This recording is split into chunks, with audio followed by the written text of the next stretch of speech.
અમદાવાદ શહેરના રામોલ હાથીજણ વોર્ડમાં આવેલી હાથીજણ ગુજરાતી શાળા નંબર 1 અને 2માં રાજુભાઈ મલેક તરફથી 1000 નંગ પાણીની બોટલનું વિતરણ કરવામાં આવ્યું હતું। હાલ ગરમીની સિઝન ચાલુ થઈ ગઈ હોવાથી કાળઝાળ ગરમી પડી રહી છે, ત્યારે શાળામાં અભ્યાસ કરતા નાના બાળકોને ગરમીથી રાહત મળી રહે તે માટે રાજુભાઈ મલેક દ્વારા ખૂબ જ સરાહનીય કામગીરી કરીને શાળાના તમામ બાળકોને પાણીની બોટલનું વિતરણ કરવામાં આવ્યું હતું। આ ઉપરાંત તેઓના દ્વારા પ્રિન્સિપલ સાહેબ તથા શાળાના સ્ટાફને બોલપેન આપીને સન્માન કરવામાં આવ્યું હતું, તેમજ 5100 રૂપિયાનો ચેક શાળાને અર્પણ કરવામાં આવ્યો હતો। આ પ્રસંગે ગામના દરેક સમાજના લોકો પણ અહીં ઉપસ્થિત રહ્યા હતા।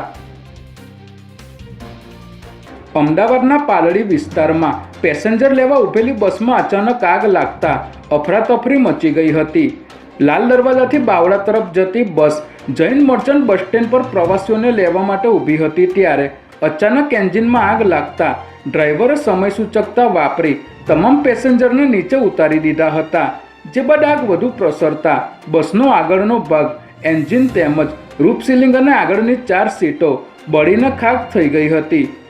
ઘટનાની જાણ કરાતા ફાયર બ્રિગેડની ટીમ તાત્કાલિક ઘટના સ્થળે પહોંચી હતી અને પાણીનો મારો ચલાવી આગને કાબૂમાં લીધી હતી।